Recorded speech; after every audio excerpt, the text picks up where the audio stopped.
Hello guys, in this video I am going to show you how to change the language of the Lowrance application.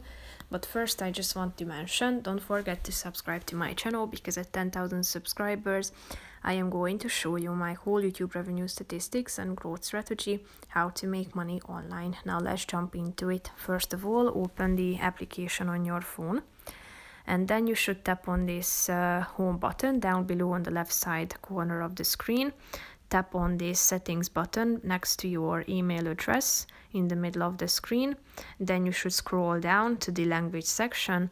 Here you can set this use system language feature, but if you tap on the checkmark icon, you will be able to select the language of the app. So tap on the default language and here you can select from these options. Tap on it and then the language of the whole application will be updated as you can see here, but as you go back you can also use the system language. So that's pretty much it for this video guys. See you in the next one. Bye bye.